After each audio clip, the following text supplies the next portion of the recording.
গল্প কবিতা পাঠে সকলকে স্বাগত জানিয়ে শুরু করছি আজকের গল্প। সুকুমার রায়ের পাগলা দাশুর দাশুর খ্যাপামি। স্কুলের ছুটির দিন। স্কুলের পরেই ছাত্র সমিতির অধিবেশন হবে। তাতে ছেলেরা মিলে অভিনয় করবে। দাশুর ভারী ইচ্ছা ছিল সেও একটা কিছু অভিনয় করে। একে ওকে দিয়ে সে অনেক সুপারিশও করিয়েছিল, কিন্তু আমরা সবাই কোমর বেঁধে বললাম সে কিছুতেই হবে না।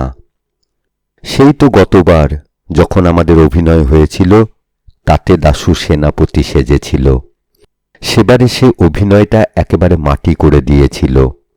যখন ত্রিচুরের গুপ্তচর সেনাপতির সঙ্গে ঝগড়া করে তাকে দ্বন্দ্বযুদ্ধে আহ্বান করে বলল, সাহস থাকিলে তবে খোলো তলোয়ার, দাশুর তখন তবে আয় সম্মুখ সমরে বলে তখনই তলোয়ার খুলবার কথা। কিন্তু দাশুটা আনাড়ির মতো টানাটানি করতে গিয়ে তলোয়ার তো খুলতেই পারল না। মাঝে থেকে ঘাবড়ে গিয়ে কথাগুলোও বলতে ভুলে গেল। তাই দেখে গুপ্তচর আবার খোলো তলোয়ার বলে হুঙ্কার দিয়ে উঠল।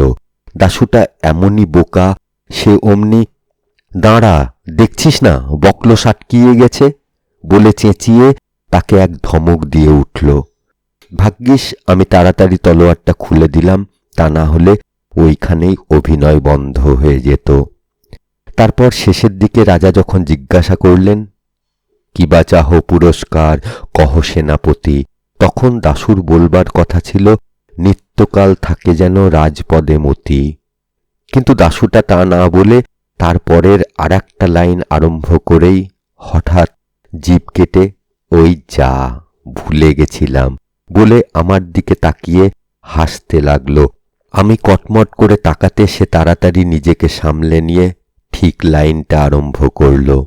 তাই এবারে তার নাম হতেই আমরা জোর করে বলে উঠলাম, না সে কিছুতেই হবে না। বিশু বলল, দাশু অ্যাক্টিং করবে, তাহলেই চিত্তির। ক্যাপা বলল, তার চাইতে ভোজু মালিকে ডেকে আনলেই হয়। দাশু বেচারা প্রথমে খুব মিনতি করল, তারপর চটে উঠল, তারপর কেমন মুষড়ে গিয়ে মুখ হাঁড়ি করে বসে রইল। যে কদিন আমাদের তালিম চলছিল, দাশু রোজ এসে চুপটি করে হলের এক কোনায় বসে বসে আমাদের অভিনয় শুনত। ছুটির কয়েকদিন আগে থেকে দেখি ফোর্থ ক্লাসের ছোট গনসার সঙ্গে দাশুর ভারী ভাব হয়ে গেছে। গনসা ছেলে মানুষ, কিন্তু সে চমৎকার আবৃত্তি করতে পারে, তাই তাকে দেবদূতের পার্ট দেওয়া হয়েছে। দাশু রোজ তাকে নানা রকম খাবার এনে খাওয়ায়, রঙিন পেন্সিল আর ছবির বই এনে দেয়, আর বলে যে ছুটির দিন তাকে একটা ফুটবল কিনে দেবে। হঠাৎ গনসার উপর দাশুর এতখানি টান হবার কোনো কারণ আমরা বুঝতে পারলাম না। কেবল দেখতে পেলাম গনসাটা খেলনা আর খাবার পেয়ে ভুলে দাশুদার একজন পরম ভক্ত হয়ে উঠতে লাগল। ছুটির দিনে আমরা যখন অভিনয়ের জন্য প্রস্তুত হচ্ছি, তখন আসল ব্যাপারটা বুঝতে পারা গেল। 2:30 বাজতে না বাজতে দেখা গেল দাশু ভায়া সাজঘরে ঢুকে পোশাক পরতে আরম্ভ করেছে। আমরা জিজ্ঞাসা করলাম, কি রে তুই এখানে কি করছিস? দাশু বলল, বাহ পোশাক পরব না? আমি বললাম, পোশাক পরবি কি রে, তুই তো আর অ্যাক্টিং করবি না? দাশু বলল, বাহ খুব তো খবর রাখো, আজকে দেবদূত সাজবে কে জানো না? শুনে হঠাৎ আমাদের মনে কেমন একটা খটকা লাগলো। আমি বললাম, কেন গনসার কি হলো? দাশু বলল, কি হয়েছে তা গনসাকে জিজ্ঞেস করলেই পারো। তখন চেয়ে দেখি সবাই এসেছে, কেবল গনসাই আসেনি। অমনি রামপদ, বিশু আর আমি ছুটে বেরোলাম গনসার খোঁজে। সারাটা স্কুল খুঁজে শেষটায় টিফিন ঘরের পিছনে হতভাগাকে খুঁজে পাওয়া গেল। সে আমাদের দেখেই পালাবার চেষ্টা করছিল, কিন্তু আমরা তাকে চটপট গ্রেপ্তার করে টেনে নিয়ে চললাম। গনসা কাঁদতে লাগলো, না আমি কখনো অ্যাক্টিং করব না, তাহলে দাশুদা আমায় ফুটবল দেবে না। আমরা তবু তাকে হিঁচড়ে টেনে নিয়ে যাচ্ছি। এমন সময় অঙ্কের মাস্টার হরিবাবু সেখানে এসে উপস্থিত। তিনি আমাদের দেখেই ভয়ঙ্কর লাল চোখ করে ধমক দিয়ে উঠলেন, তিনটে ধাড়ি ছেলে মিলে ওই কচি ছেলেটার পেছনে লেগেছিস? তোদের লজ্জাও করে না? বলেই আমাকে আর বিশুকে এক একটি চড় মেরে আর রামপদর কান মলে দিয়ে হনহন করে চলে গেলেন। এই সুযোগে হাতছাড়া হয়ে গণেশচন্দ্র আবার চম্পট দিল। আমরাও অপমানটা হজম করে ফিরে এলাম। এসে দেখি দাশুর সঙ্গে রাখালের মহা ঝগড়া লেগে গেছে। রাখাল বলছে, তোকে আজ কিছুতেই দেবদূত সাজতে দেওয়া হবে না। দাশু বলছে, বেশ তো, তাহলে আর কেউ দেবদূত সাজুক, আমি রাজা কিংবা মন্ত্রী সাজি, 5-6টা পার্ট আমার মুখস্থ হয়ে আছে। এমন সময়ে আমরা এসে খবর দিলাম যে গনসাকে কিছুতেই রাজি করানো গেল না। তখন অনেক তর্ক বিতর্ক আর ঝগড়াঝাঁটির পর স্থির হলো যে দাশুকে আর ঘাঁটিয়ে দরকার নেই, তাকেই দেবদূত সাজতে দেওয়া হোক। শুনে দাশু খুব খুশি হলো আর আমাদের শাসিয়ে রাখল যে আবার যদি তোরা কেউ গোলমাল করিস তাহলে কিন্তু গতবারের মতো সব ভণ্ডুল করে দেব। তারপর অভিনয় আরম্ভ হলো। প্রথম দৃশ্যে দাশু বিশেষ কিছু গোলমাল করেনি, খালি স্টেজের সামনে একবার পানের পিক ফেলেছিল। কিন্তু তৃতীয় দৃশ্যে এসে সে একটু বাড়াবাড়ি আরম্ভ করল। এক জায়গায় তার খালি বলবার কথা, দেবতা বিমুখ হলে মানুষে কি পারে, কিন্তু সে এই কথাটুকুর আগে কোত্থেকে আরো 4-5 লাইন জুড়ে দিল। আমি তাই নিয়ে আপত্তি করেছিলাম, কিন্তু দাশু বলল, তোমরা যে লম্বা লম্বা বক্তৃতা করো সেবেলা দোষ হয় না? আমি 2টো কথা বেশি বললেই যত দোষ। এও সহ্য করা যেত, কিন্তু শেষ দৃশ্যের সময় তার মোটেও আসবার কথা নয়। তা জেনেও সে স্টেজে আসবার জন্য জেদ ধরে বসল।